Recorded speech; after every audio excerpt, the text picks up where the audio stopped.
Você ouvirá a seguir o audiolivro Uma Valsa no Rio Negro, de Marco Aurélio de Souza, pelo projeto Travessia Literária. Este conteúdo possui classificação indicativa de 14 anos. Projeto aprovado no Programa Estadual de Fomento e Incentivo à Cultura, Profice, da Secretaria de Estado da Cultura, Governo do Estado do Paraná.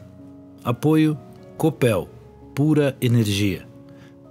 Produção, Estratégia Projetos Criativos e Inspire Projetos Criativos. Este livro foi lançado em 2024 pelo selo Lambrequim e disponibilizado gratuitamente para as bibliotecas integrantes do Sistema Estadual de Bibliotecas Públicas do Paraná. Uma Valsa no Rio Negro, Marco Aurélio de Souza. Aos meus pais, Canísio e Dorilda. 1. Uma valsa no Rio Negro. Nós dois sentados junto à úvula da noite, um vulto rasga a pele da penumbra com a escama afiada dos seus dedos. Você se aninha em meus braços pelo medo, enquanto os batimentos de um coração bandido rodopiam numa valsa solitária, sobre as águas infinitas do Rio Negro. 2. Bom Jesus. Você me pergunta se acredito ainda nas epifanias lisérgicas que me invadiam madrugada fora, quando à Praça dos Mortos revelavam-se os segredos da salvação. Continuaremos. É a resposta que lhe dou. Você me pergunta se acredito ainda na ressurreição de Lane Stanley, e digo, o medo é só o tempo roendo almas nas frinchas da vida. Fazer a utopia não é mais que esculpir uma montanha com os dedos nus. E os meus dedos sangram, e as minhas unhas ardem, mas continuo aqui, derramando uivos pelas esquinas salpicadas de estrelas em estradas de pó e fé, declamando odes ao que nunca existiu e debulhando o meu ódio sobre a cruz judiciosa da matriz. Ainda em mim é bom Jesus. 3. 16 bits. Em 1995, meu pai morreu tantas vezes que seria humanamente impossível guardar todas as suas mortes na memória. Francamente decidido a infligir ao chefe uma inesquecível derrota, sua negligência tecnológica impediu a fruição de um correto manejo do joystick. Incapaz de aplicar velocidade ao passo lento e hesitante de sua personagem, perdia sempre na mesma fase, exatamente no mesmo lugar. E qual não foi a sua admirável persistência?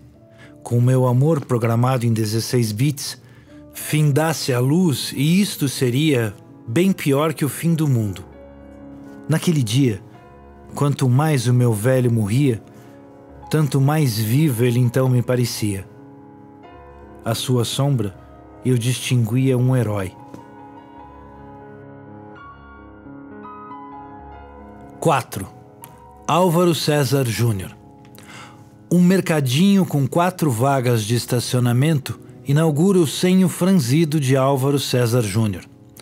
Carcaças de metal servem de abrigo às jararacas peçonhentas e insetos, no ferro velho interminável de Álvaro César Júnior. 4 vizinhas e uma chave debaixo do tapete abrem sorrisos na face ausente de Álvaro César Júnior. Um artesão de gentilezas distribui suas balas de framboesa sobre as pontes de safena de Álvaro César Júnior. Bíblias sagradas e garrafas de cachaça tumultuam a vizinhança. Há algo oculto nos bolsos de Álvaro César Júnior. Um polaco homicida de que ninguém sabe a feição é segredo de justiça de Álvaro César Júnior. Álvaro César Júnior sente o perfume das malhas e tecidos que brotam de sua oficina de confecções. 6 costureiras escondidas no porão. Na esquina sem placas, a minha ânsia irrefreável por liberdade e além rompe os ligamentos de Álvaro César Júnior. O fim da linha é outra linha, férrea, que encerra a ladeira da infância, Uma navalha no pescoço, de Álvaro César Júnior. Um bom menino se esconde no quintal da Residência 45, por trás da casa de madeira de Álvaro César Júnior, e beija aranhas junto ao pó dos subterrâneos pueris.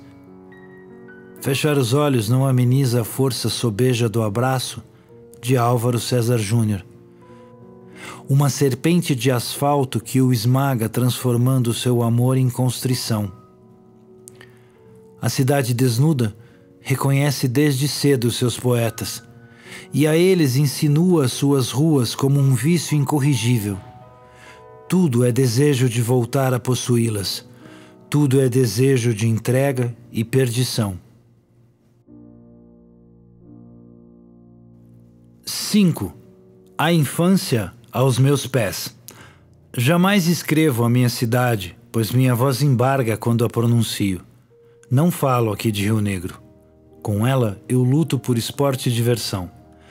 Minha cidade é bem maior e faz limite com certos mistérios indecifráveis. O reino mágico do Mário Bros, o poço sem fundo do seu Luiz, a fábrica de sorvetes do tio Zizi, o porão escuro onde a avó Teresa guarda seus ratos, a nuvem de anjos que à noite contorna os cabelos de minha mãe, o esconderijo tão óbvio das chaves das 4 vizinhas, a montanha mais alta do mundo vencida por Mickey Mouse no gibi, a rua de mangas podres em que moramos por alguns dias em Jacarezinho, a cova rasa em que meu pai enterrou o filhote que matei sem querer, o ferro velho do seu Pereira onde a nossa entrada era expressamente proibida, o terreno baldio da quadra de baixo, cujas bíblias queimadas e as velas disformes mantinham nossa fé inabalável nos domingos. Desta cidade não consigo falar, porque as bombas que lancei sobre telhados e janelas vizinhas continuam explodindo sem parar.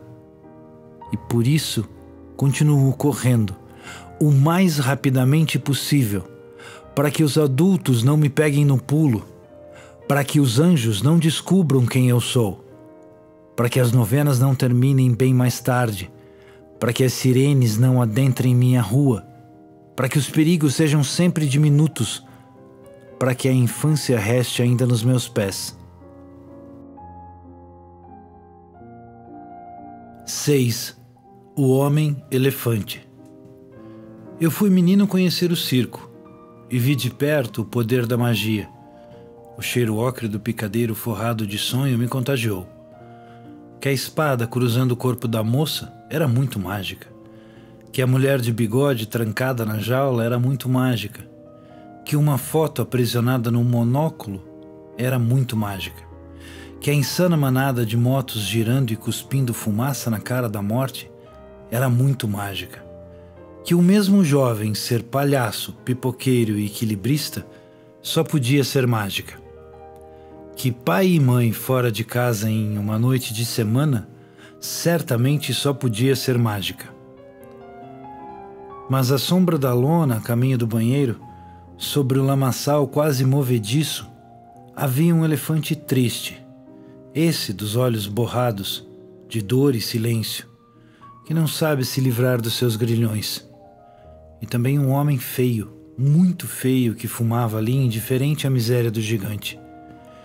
E eu pensava que a culpa de todo aquele sofrimento recaía sobre o húmus do Rio Negro, pois num grande circo, num desses que só pousam nas capitais, também aí haveria algum toque de arte e magia, que entre aplausos, uivos, silvos e vivas, roubando a cena dos malabaristas, os elefantes voariam livres, como balões que se perdem no ar.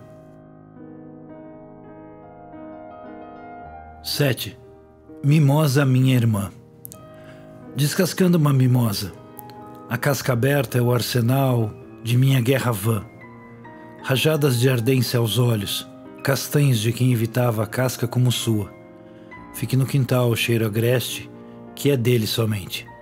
Aquele cheiro, porém, era parte indisfarçável de quem fui, e nele também eu me descascava para chamar sua atenção. Igualmente esse poema se descasca, quando cravo minhas unhas sobre seu sumo doce de inverno, que já não há, mas seu bagaço não é cítrico, não fala de mimosas, tampouco canta um elogio às maçãs. Que suas mãos pudessem contornar o fedor de quem de fato éramos aos fundos, de nossa casa imaculada de bonecas, pouco me importa. O seu pedido fosse apenas um outro jeito de dizer também te amo. Aqui estou sendo feliz. Sou tua irmã. 8. Genuflexório. Parte 1. Temor de infância é o sangue de Cristo escorrendo aos meus lábios incrédulos, desconfiados do pão feito carne, que não se deve mastigar. Incrédulo sim, porque eu sabia apenas dessa dúvida que me consumia como vela de promessa, dessa desconfiança sobre o sentido do creio, sobre o significado da morte. E, no entanto, a criança que fui não merecia o milagre invertido do sangue à boca. Se o duvidar, era somente um gesto, que lhe parecia o mais correto. Se duvidar tanto quanto acreditar, também é o caminho que nos leva à verdade e conduz à direção do bem. E acaso agora eu abro asas de anjo luciferiano, por ser criança ainda e manter vivas dentro de mim todas as dúvidas que posso duvidar? Parte 2. Ajoelhado na igreja Bom Jesus, já pedi tantas coisas a Deus: um carrinho de coleção, uma grande festa de aniversário, a ressurreição do cãozinho que matei, um violão velho, o fim da depressão familiar, uma namorada na escola, todas as coisas que despertavam em mim o sentimento da incapacidade. Mas, acima de tudo, pedi a Deus alguma fé e o perdão pelos meus olhos que viam mais longe do que deveriam ver. Para lá dos pinheirais do Morro dos Padres, bem para lá, lá onde a estrela vermelha que nos alimenta esconde o seu calor quase infinito. Parte 3. Mas toda cruz possui o mesmo peso daquela nuvem de chumbo estacionada sobre Rio Negro. E disso eu não me dava conta, uma vez entretido pelos sermões intermináveis que pareciam fazer mínimo sentido, pois todo padre era padre e apenas padre, enquanto eu era palhaço e punheteiro, mas também algo poeta. Sei que soubessem aqueles com quem eu dividia a comunhão dos domingos, e foi esse, entre tantos, o peso que eu não soube suportar. Então o terço abandonado à gaveta do criado mudo trazia as contas e os cálculos que eu deveria fazer, mas não me entregava as fórmulas sem as quais tudo me parecia estrangeiro, latim vulgar de colonos e colônias, como a minha, e porque o meu país era distante demais daqueles vitrais empoeirados que iluminavam a nossa igreja matriz, eu não sabia em que língua rezar. Parte 4. Até hoje só aprendi a conversar com Deus entre lágrimas incultas, na esperança de que os sonhos sejam também alguma forma involuntária de oração, pois sou colono também e me ajoelho todas as noites nos genuflexórios da mente, pedindo o mesmo velho perdão, a mim, é claro, mas sobretudo a todos nós, os que acreditamos sem acreditar, pois fora dos templos o peso da cruz é ainda maior. Aqui fora os sinos das catedrais ecoam ensurdecedores, são pedidos desesperados de socorro, de que a origem não sabemos explicar. 9. Transilvânia. Descendo das ralés da Transilvânia, onde alvos vampiros sugaram o espírito de algum parente bem distante, embriagando-se com tinto camponês. Nessa colônia erguida entre pinheiros, por falsos polacos, alemães e bucovinos, brindamos a memória do Conde Drácula, lembrando seus feitos à frente da nação. Ninguém como ele nos cravou com tanto jeito e doçura os seus caninos afiados outra vez. 10. Faxinal das Almas, para Igor Filos. As pinhas, quando caem, choram pelo verde esmaecido das geografias mutiladas de nosso campo ancestral. Você, meu amigo, eu sei que chora como eu, quando o eclipse da vida nos joga longe, a fenda breve que se alimenta desse breu. Piás ainda, esses jacus aventureiros recém-chegados do roçado, somos caipiras percorrendo o mercado, intimidado pelo flerte mercenário dessas mocinhas com petiscos à mão. Crescemos, mas crescemos em conflito com o tempo, mirando na lua os reflexos de um gaiteiro que nunca chega a tempo para os bailes, e mutirões imaginários nos quais sapateamos ao redor de uma fogueira, acesa nas clareiras da razão. 11. O 31 que não foi nosso. 10 ou 12 crianças brincando esconde-esconde no quintal, e minha dupla era Cíntia. No beiral do universo, logo atrás daquele arbusto, uma chuva repentina de verão alvejava a esquina dos olhares. Vem, o caminho está livre, disse aflito por não saber como domar a manada de búfalos que corria junto ao coração, quando seu corpo assim, tão próximo do meu. Sequer olhei para trás quando Cíntia gritou, espera! Como quem diz, vamos viver só mais um pouco de um mundo inteiro para nós dois. A fim de não sair do meu outro esconderijo, o 31 que não foi nosso, e o meu primeiro amor ali escondido para sempre, logo de trás daquele arbusto.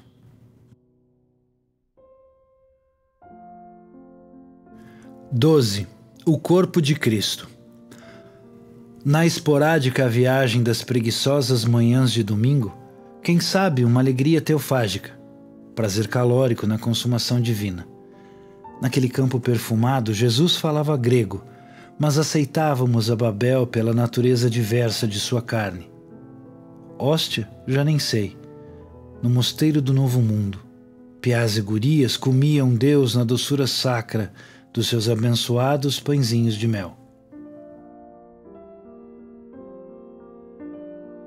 13. Retrato de Maria. Minha mãe é um quadro de Maria na parede, chorando nossas faltas em reflexo, e um carretel de rosários que me guardam das armadilhas oníricas da madrugada, como a melodia de uma missa de domingo, jogando luz sobre os meus medos de dormir. Minha mãe é uma disputa entre os filhos, por seu afago no intervalo das novelas, quando meu pai cumpria à distância o seu destino ancestral de homem forte que traz sustento para toda a família. Minha mãe reparte desse pão que não se vê. Minha mãe é a farofa de cenoura nos domingos e o lençol sem frisos pela manhã, o romantismo que ameniza a rigidez implacável da sobrevivência, com suas juras e promessas, é uma mamadeira quente que sugo enquanto um cafuné me despenteia, e um papá de leite com bolacha que como espichado no sofá, em tardes longas que assisto na TV. Minha mãe é o amor que sinto por Maitê, amor que não é outro, mas o mesmo, pois se é amor, escorre sempre dessa fonte inesgotável que entendemos como Deus, de onde bebo o sumo desse amor que vira nosso, ao costurar seus dedos junto aos outros, que são dela, minha filha, e junto aos meus. Minha mãe é um esporro que recebo quando me esqueço do que importa, um par de olhos negros e imensos que ardem em fúria quando deparados com seu filho queimando, a se autodestruir, e um chamado triste em meio à tempestade, que atendo eternamente nesse peito, que dela jamais desconfia. Minha mãe é o poema perfeito, que jamais serei capaz de escrever, conquanto seus versos sejam logo os primeiros que afluem à mente, logo os mais simples e irrefletidos, que saem assim espontâneos como um abraço, da esperança na tristeza e na dor. Minha mãe é a casa de onde vim, e para onde penso sempre em voltar. Quando sinto a solidão e o desamparo, e o futuro me assombra com espelhos povoados pela úlcera do tempo, quando estou de porre e deliro, na ânsia por um mundo inexistente, quando fico confuso e me perco no labirinto da história, mas também e assim especialmente, quando estou feliz da mais pura e genuína felicidade, gritando a vida que enfim me encontrei, é sempre ela, minha mãe, essa casa que abriga o que sou, quem eu busco nos olhos da vida. 14. Para o Tonho e a Tayana, que dão de comer aos mosquitos na companhia de ermitões, e para Ronald Augusto, entre uma praia e outra. Nenhuma ilha é uma ilha, afirmam categóricos casebres de madeira produzindo estrelas que se debruçam sobre a orla rústica recortada por manguezais de cataia.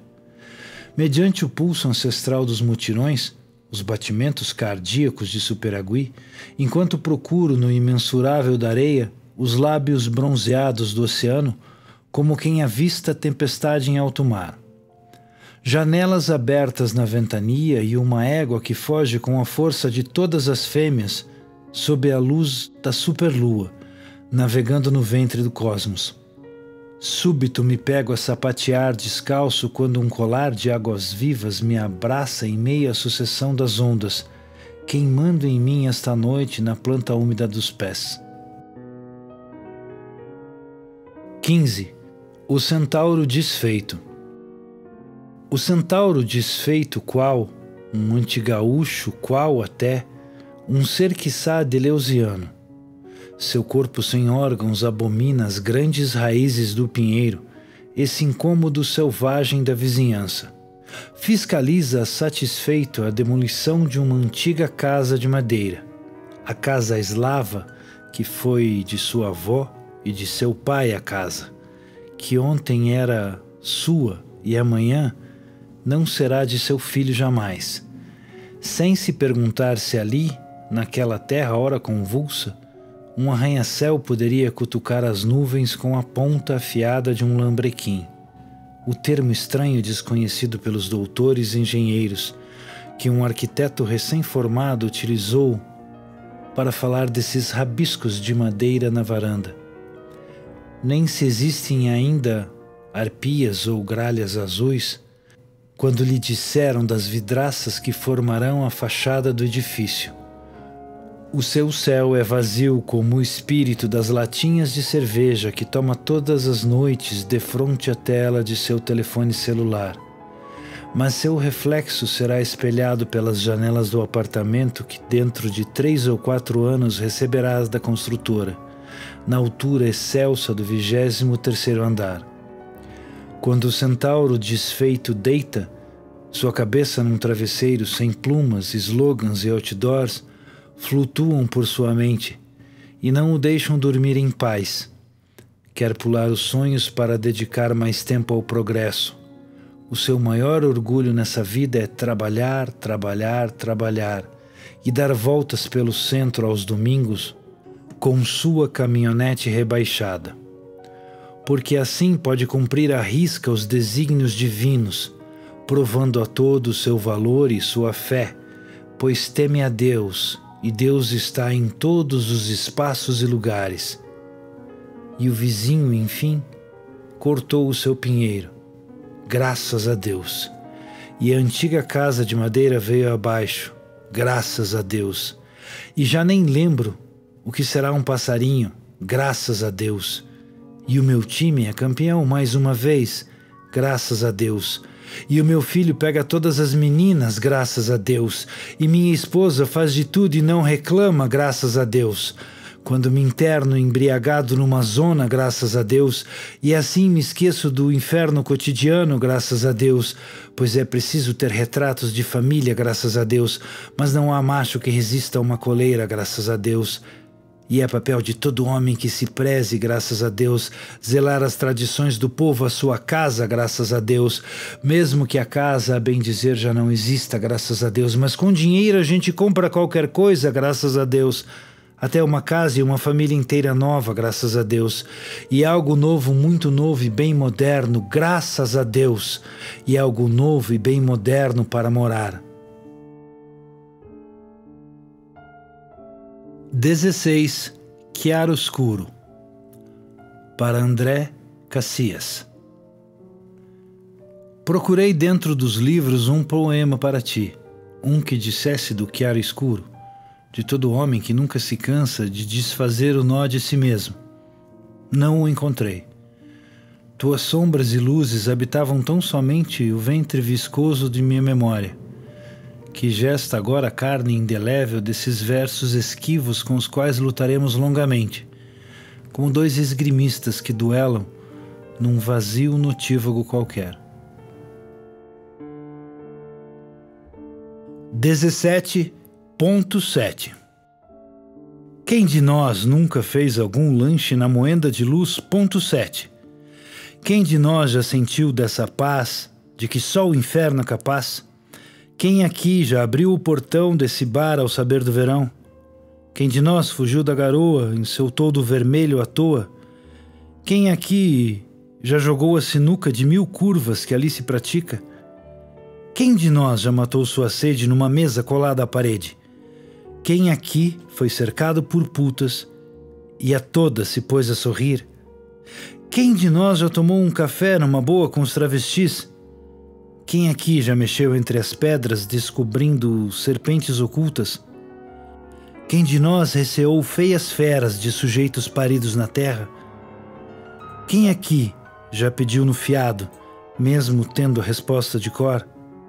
Quem de nós não disse esqueci do RG, mas sim sou de maior? Quem aqui recebeu uma oferta insolúvel ao sol da manhã?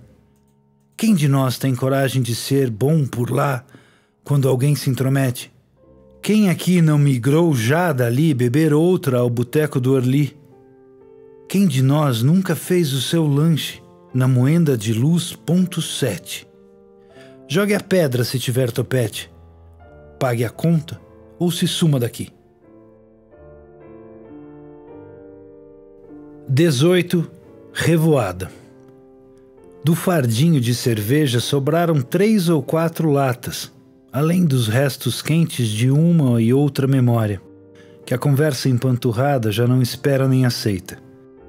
Tudo que não é passado multiplica amenidades, à pauta rígida da noite, quando o óleo gorduroso das coisas inevitáveis se derrama sobre nossos embaraçosos e inexplicáveis suéteres de lã. A revoada fugidia dos olhares esmaga delírios de imortalidade, admitindo o beabá das coisas. Jamais seremos jovens outra vez.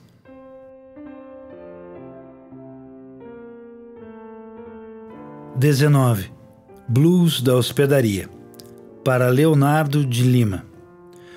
Quando criança, julgava ouvir o litoral inteiro, aprisionado no interior de uma concha. Aos 30 e poucos, teus berros agudos ainda ecoam nas tampinhas das garrafas de conhaque, qual fossem ondas violentas que me derrubam sobre a áspera areia da memória.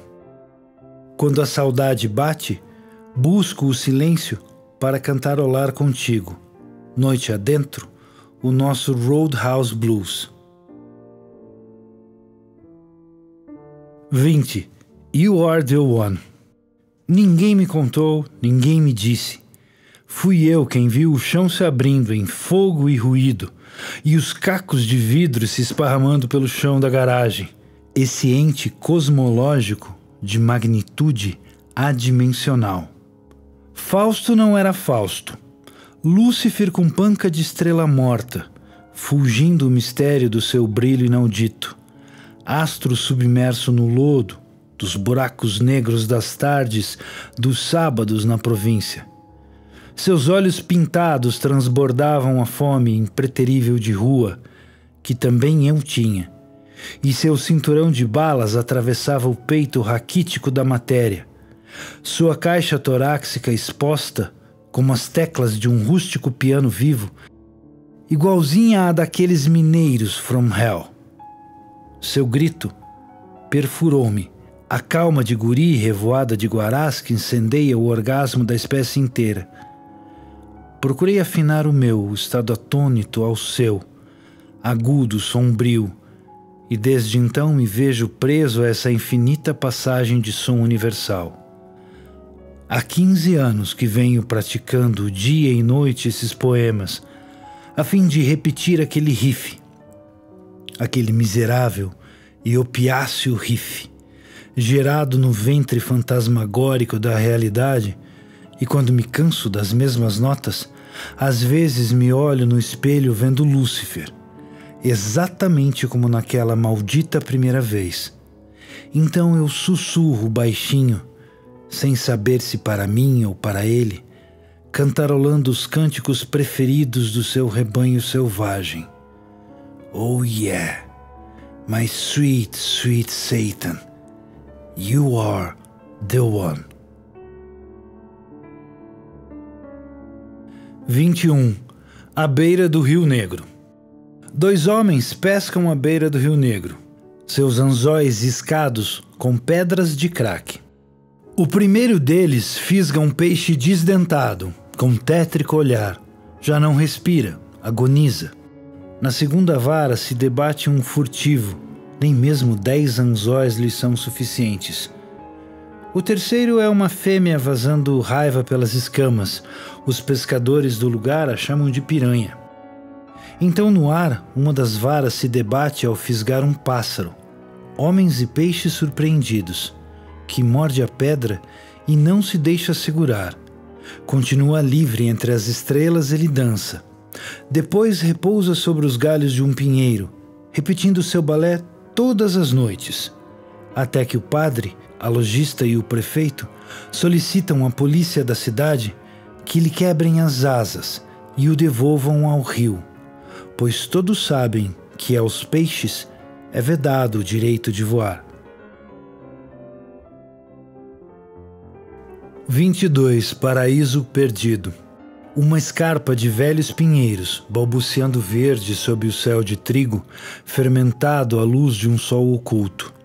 Intermináveis bosques, entrecortados por caminhos esguios, onde se deitam os adolescentes para contemplar o gás que vaza borbulhante das estrelas. O movimento airoso das águas que copulam em silêncio, com o lodo do vale anônimo, suor da terra, gozo atmosférico, a pureza de tudo que se esquiva da língua e seu veneno. Mirando a copa dessa imbuia livre, seu tronco nobre maquiado por rubros líquens de cetim, fica difícil imaginar que aqui, entre as gramíneas que se espraiam, junto ao frescor da terra úmida e os girinos que competem na dança rítmica com um festival de lambaris, o demônio vive e nos vigia todas as noites, com a frieza medonha de um feitor. 23. Segredos. Para Felipe Teodoro, que mergulhou comigo nesse rio. Não há ninguém para dizer olho no olho que compreende a tua angústia, que teve o mesmo pesadelo, que te encontrou naquele inferno, observando a palidez de um cedro morto, ou o mergulho de uma rã, ou o sorriso de uma mosca, com a paciência de um cavalo, chicoteado eternidade afora. Para quem o ama e julga seu, não há ninguém. Não há ninguém capaz de compreender a finitude do que é belo e verdadeiro, ninguém capaz de segurar o ar por tanto tempo, nenhuma forma de amar sem ser queimado pela chama, que arde nos braços de Deus. E ainda assim, meu mano, a brisa do céu ferve nos lábios e te lambe, e o sol renasce, queimando as nuvens do teu rosto, e os pedregulhos continuam rolando pelas esquinas anônimas da tua quebrada, dizendo: estamos todos juntos, ao menos aqui, uns pelos outros, incompreendidos, porque o tempo é breve para amar mais do que um desconhecido. E os teus segredos tu me contas, quando esta noite terminar alimentada pelo teu corpo assustado de menino, o animal de vidro que tu foste, antes de ser puro estilhaço de cristal, rasgando agora a imensidão do breu. 24. Peabiru. Muito antes de ser Paraná, esse ente imaginário povoado por todas as gentes, a antessala dos trópicos, berço de pinheiros e ervais, seu coração já parecia esculpido pelos caminhos de um imenso matagal. Palco agreste de encruzilhadas, tropeiro sobre mulas, ferrovia sertaneja, um homem simples na boleia do seu caminhão, antes que o primeiro amém de um jesuíta, tantas tribos de guaranis cortando a mata com o seu saber que vem do chão. Peabiru, grama amassada, e o humus da selva cobrindo os pés descalços de quem sabe muito bem por onde pisa. Todos os caminhos levam a Roma, dizem os sábios do velho mundo, por não preverem o além-mar. Soubessem eles da América, luta e sonho entre oceanos e misérias, desdobrariam certamente o seu ditado, que os caminhos, todos eles, levam a Roma, sabemos, mas não sem antes atravessarem por essa alfândega de brumas, Paraná, bebendo o leite de um rio maior que o mar. 25. Úberes da urbe. Ao anúncio silencioso dos termômetros que sobre os ombros da noite descarregam outra noite, segunda noite, a noite que devora, a noite mais profunda, essa noite dentro da noite que consome a primeira em sua ronda, quando as portas dos comércios se fecham e as crias do medo se curvam, sob o calor da intimidade, o vento sibila junto às bocas, de lobos e garrafas, e meus olhos cavalgam teus horizontes deflorados pelo lépido metal de incontáveis esporas, ardendo lágrimas no pó, das 1001 encruzilhadas, das gerais, os teus desterros e exílios campestres. Levito sobre o calçamento de pedras que deslizam na moldura das ruas anônimas, cultivando infâmias em terrenos e peitos baldios, enquanto admiro as sombras abastadas de um imponente arranha-céu, inaugurado no coração do vazio, qual um esgar estúpido de nossa própria escuridão. À meia-noite, como num baile de conto de fadas, a juventude te convida para dançar, enquanto roo sua coroa de espinhos, agarrado aos úberes da tua urbe, com minhas unhas afiadas de poeta. Houvesse flores em teu seio e o perfume de tudo aquilo que poderíamos ter sido, condenaria essa cidade inteira ao ostracismo invulnerável da minha fome de loucura e amplidão. 26. Algum lugar perto daqui. Para Giuliano Paisani. Recordo os cruzamentos e esquinas em que topamos e decidimos seguir, e as memórias se refazem com a força do primeiro baseado, embalado pelas perguntas de sempre e outras novelas que me impedem pegar no sono dos que nunca descansam, onde os segredos que escondíamos nos bolsos do jeans ou numa lata eletrônica de lixo, a casa de um parente enriquecido, onde os cães que nos guiavam como escudeiros sinceros dos quixotes que fomos e o tempo condenou, onde as histórias de Stephen King e os berros de Lemmy Kilmister martelando o CD player da cozinha, onde outra daquelas tardes vadias em que nos reuníamos na cumplicidade dos quintais e conspirávamos contra o curso das coisas, planejando fugas espetaculares em que seríamos, enfim, protagonistas. Nunca mais os figurantes que costumávamos representar, onde o suspiro dos pais que o mundo impedia compreender, dessa fome de sujeira, metal pesado, bilis e pus. Meu camarada, agora as noites já não ventam em nosso subúrbio transfigurado. Não há um rosto conhecido dentro dos bares de onde viemos, e mesmo as tatuagens que fizemos com a urgência de quem aspira ser desde a pele e ir além da natureza, o tempo implacável já desfaz. E no entanto o universo inteiro ainda respira como antes, mediante os furos de um mal-estar surrado. E a brisa das horas continua lambendo a tua face quase imberbe de guri. Desde as muretas brancas da igreja matriz, onde encostamos para um papo sem grilos, e sempre é cedo para dizer, tô indo nessa. Nenhum de nós jamais precisa ir dormir. 27. A moça. Parte 1. Houve a manhã em que a moça de Rio Negrinho viria. Com a casa vazia nessa alvorada, o sol brilhou mais forte, e os galos longínquos me despertaram com um festival de mensagens motivacionais. Acorde, nobre mancebo, acorde e lave a craca entre os dedos, pois a moça de Rio Negrinho virá. E mesmo ao espelho, eu contei que a moça de Rio Negrinho viria, como se, enunciando o fato em voz alta, eu pudesse contribuir para a consumação do meramente possível, num agora e sempre, simplesmente inevitável. E a jornalista da Globo deu no jornal que ela viria. E a mulher do caixa na padaria sorriu dizendo seu bom dia, e respondi: estou de acordo, já que a moça de Rio Negrinho virá. E o padre na missa que não fui, rezou o Pai Nosso e uma Ave Maria para a moça de Rio Negrinho que viria. E o carrancudo professor de química pediu trabalho em dupla na escola.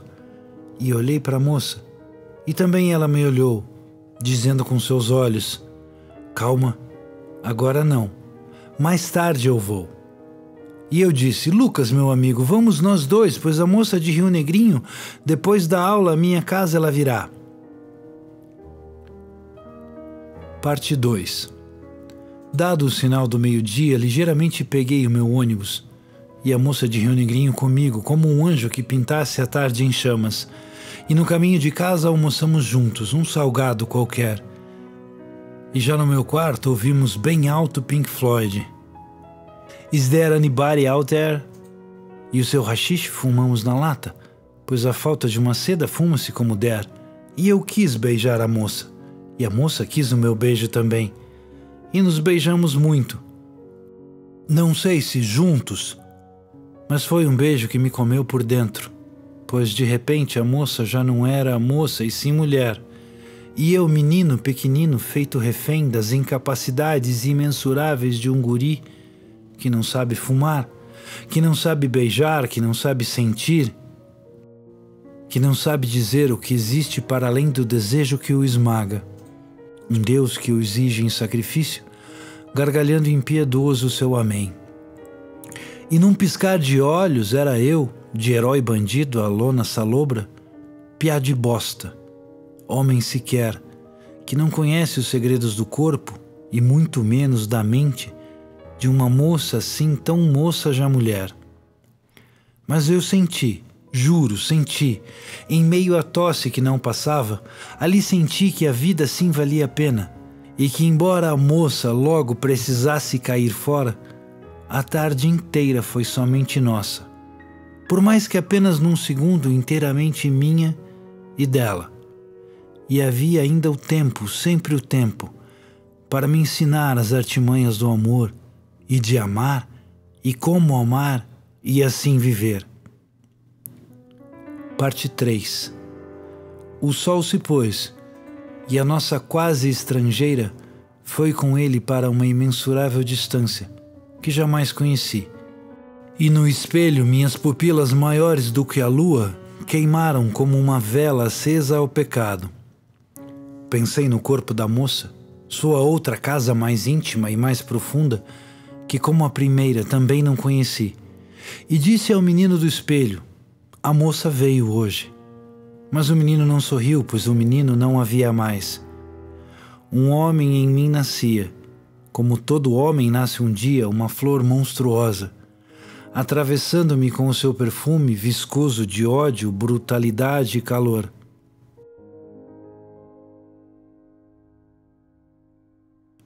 28. Sob o sol de Pontal.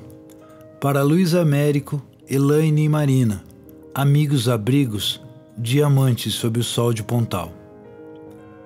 A vida um dia me recebeu entre a fartura de um seio materno e a indiferença glacial dos jalecos. Alheio aos riscos que toda viagem contém, esbanjei meus gestos obscenos trincando sem querer o incorpóreo exoesqueleto de sentimentos que me protegem do frio seco das manhãs. Quebrada a casca, porém, percebi que mãe e pai estariam sempre ali, como sói a quem enxerga algo além, na linha turva de todas as distâncias. E por sua perpétua lição de partilha ingênua e gozo edificante, sou grato à família, expressando isso à minha maneira, amando a nudez dos sonhos, rindo à toa da humana criação. Não ser mais que uma cobaia inquieta do infinito, o que mais um animal tão diminuto pode querer ou aspirar? Quanto ao segredo da multiplicação dos peixes, guardei-o no coração da inteligência, buscando nas esquinas do presente inoperantes anzóis, pois só me agradam as almas livres. Também por isso, quando as encontro pelo caminho, marco com elas um ritual de translúcidas continuidades. Varremos juntos a areia da praia, sem dar importância à dimensão incalculável do oceano que habita em nós. Mas na maré do tempo, a família me volta ainda maior, como um ente metafísico crescente e moto contínuo. Então eu sinto rebentarem sobre mim furiosas ondas de cuidado e calor, como quem recebe à boca um doce preguiçoso, numa tarde nublada de domingo. Logo ao primeiro mergulho que dispensamos as profundezas do mar movente da amizade, liquidamos os ponteiros. Somos moluscos que escapam, na segurança da própria concha, buscando a luz intermitente de uma nova tempestade.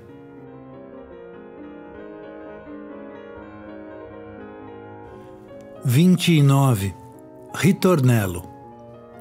O amor é um refrão que se repete desnecessariamente necessário, como um longo e tartamudeante solo, esfolado aos lábios da gaita de boca. Isso é tudo o que aprendi ao teu lado, enquanto ouvíamos a voz esganiçada de Mr. Bob Dylan no player do quarto, algo entre a crença na outra vida e a política do hoje e aqui, on the road, à distância da guerra e do mar, e nos amávamos como dois sobreviventes, que se amam pelo simples prazer de serem os únicos capazes ainda de se amar. Não fosse por você, quantas vidas seriam necessárias para que eu soubesse da impermanência perpétua das pedras que rolam junto às margens do Rio Negro, e que as lutas se tornam cada vez mais improváveis na justa medida em que tu te tornas algo como um vencedor. Não adianta. Se você for o campeão de tudo, o próximo round será sempre o pior. Em cada esquina, a covardia de um sniper disposto a derrubar o maioral. As janelas gemem com o nosso desejo. Mais um ou dois acordes e já estamos paralisados diante das cinzas de cigarro, que se dispersam como runas sobre a palma de nossas mãos, sinalizando que a vida não é mais que um folk afoito e punk rock. Quando o abismo de uma forte chuva suga meus olhos outra vez ao rio de lágrimas que Deus derrama. Sobre o paralelepípedo solto de nossas ruas desoladas, apagando a brasa muda que alimentamos por um instante no organismo estúpido do tempo. Mas o amor existe apesar, disso sabemos. Quem sabe esteja em algum lugar entre a estrada e a loucura, entre a voz do Dylan e o suicídio. Por isso não me atrevo ao adeus, quando carrego do teu sal junto comigo, pois minha mente inteira está agora esparramada no tapete à porta que me diz, volte sempre, enquanto um triste ritornello escorre pelas escadas feito um discreto fugitivo, cantarolando baixinho ao deixar sua prisão. But don't think twice, it's all right.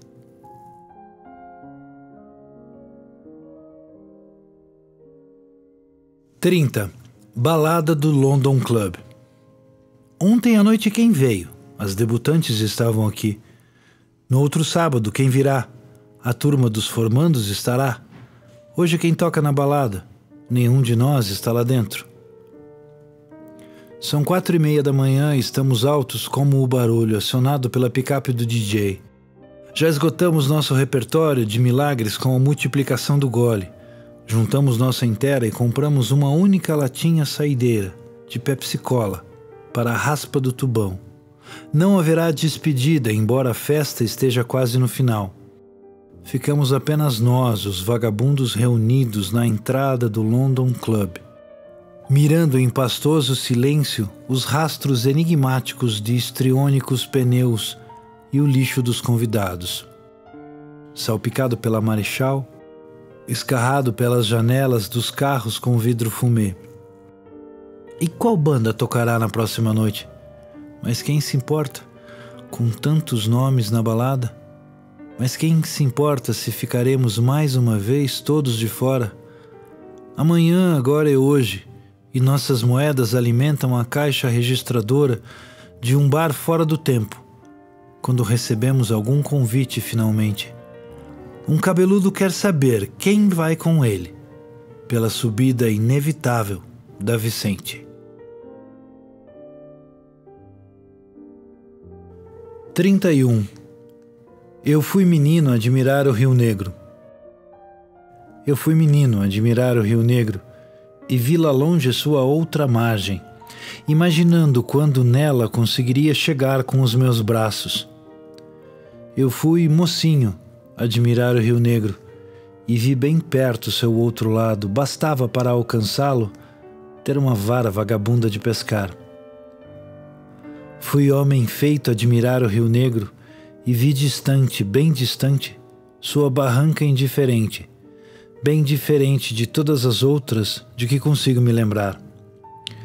Nunca é o mesmo quem contempla a dor de um rio. Eu fui sozinho admirar o Rio Negro e sua margem lá longe, muito longe. Varreu o mundo até chegar do outro lado, na margem primeira sob os meus pés. Eu era o rio, e nada mais admirava senão o escuro em que me afogo e me encontro, o que me habita e para sempre habitará.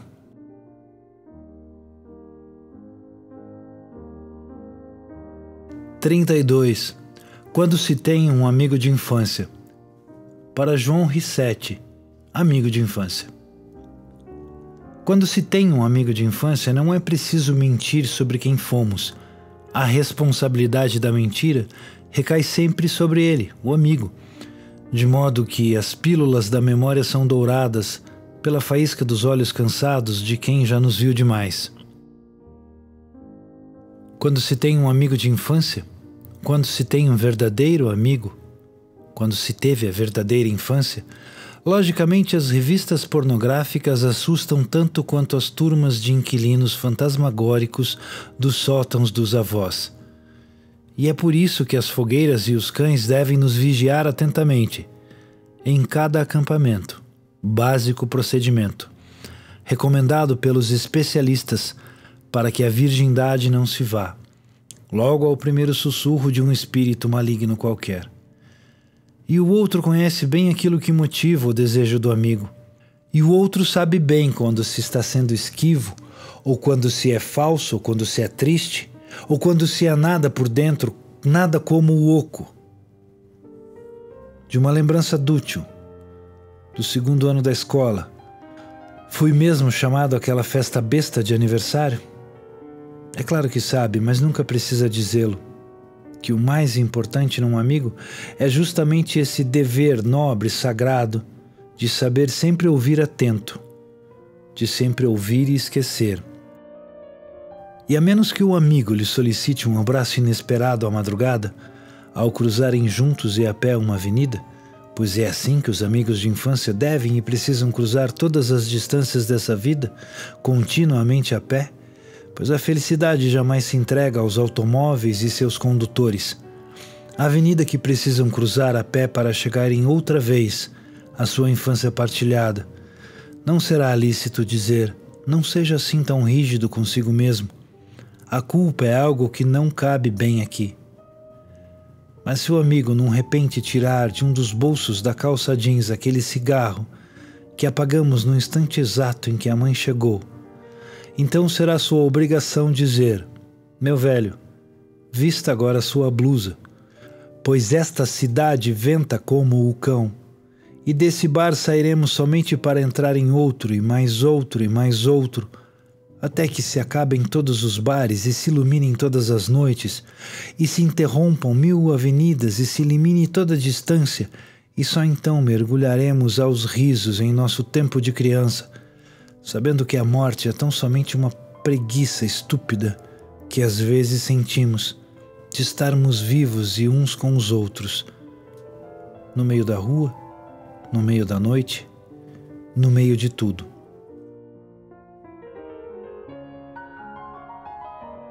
(33) Travessia revisitada. Difícil lembrar o dia exato em que saímos da casa dos pais sozinhos pela primeira vez. É quase como um famoso baiano de sotaque londrino diria e disse a long way, e disse a long way, e disse a long way. Eu era apenas um piá, não mais que um piá do interior provincial do Paraná, e bem por isso não ousava conhecer nenhum Caetano, nem Samba, nem Sampa, e nem outra cidade qualquer, muito menos uma assim povoada por milagres, maravilhosa para quem não sente fome ou vem do sul. Mas aos 10 ou 11 anos de idade decidi atravessar a ponte que emprenha a noite interminável de Rio Negro, e dela nunca mais voltei. Tão mais fácil isso parecia quando eu ainda estava lá, quando eu ainda estava do outro lado da rua. Não levei blusa e o inverno me cobrou. Estava fraco, mas a paisagem me nutriu. Perdi meu norte, convulsionando em redemoinho. Tirei camisa no verão, queimando a pele, muito alva, assim tão branca. Menino alvo andarilho, mínimo alvo peregrino, cheio de privilégios, é evidente, mas também pronto para jogar e prolongar o meu xadrez com a morte. Eu era feito de miragens e não sabia que a travessia podia ser assim tão fria, assim tão longa, assim tão dura, ser tão esquiva e perigosa, nem que ela nunca se acabaria, embora saiba hoje da necessidade de continuá-la até que o corpo cumpra toda a sua sina, até que a mente surta todo o seu efeito, até que a língua torça todo o seu sentido, até o ponto de fervura e exaustão. Mas quantas vezes para ti serei e voltarei? Quantas ainda? Nunca mais meus pés descalços na escuridão definitiva da lembrança, mas todo dia uma vertigem diferente, a mesma viagem ao mesmo domingo em família, ao mesmo domingo da minha última infância. Não fosse a lembrança do meu primeiro cão, seu sangue quente me congelando as artérias, e eu tentaria ainda a felicidade, mas o seu uivo agonizante me impede, recordando-me de que também nós temos e somos animais tristes e sozinhos, esmagados pelo amor que pretendemos controlar e conservar e compreender. E se houver céu depois da lida, será aquele que eu vivi quando criança, o céu nublado que nunca me cansa, cobrindo o outono da cidade natal. Quando me entrego à lucidez do sonho, sou sempre aquele exatamente igual, meu corpo nu deitado junto à febre, dos teus olhos cegos, pressionados pela brisa, úmidos de orvalho e matagal. Na dor do sonho, meu desejo se inflama, e sinto em mim corrente a água turva do Rio Negro, no que consumo a minha ânsia em paranoicas ejaculações, até que me volte a consciência de não ser outro, pois todo o rio é o mesmo sangue que escorre e emana das veias abertas de Deus. Então me entrego ao lodo etéreo de toda miragem, no lodo agônico de tudo que está vivo e às vezes pulsa, no lodo arcaico de tudo o que é pedra e permanece, no lodo frágil de tudo que é humano e espera amor. E nunca mais a mesma margem desgarrado, e nunca mais esse voyeur do azul do céu. Arde em meus pés o pus de uma vida inteira andando em direção ao marco zero da minha cabeça, pois a morada só existe na travessia e a travessia é o todo que há. Rio Negro é o universo que respiro, na embriaguez de um porre louco de cicuta com limão e gin. E só depois dessa estrada de ilusões amarguradas será possível me jogar da ponte ao vento num salto livre feito luz no firmamento. O firmamento, rio contínuo, primeiro e único, o rio que sangra e singra, transbordando o meu corpo de dentro de mim mesmo. Por cada poro da noite que sou e que flui.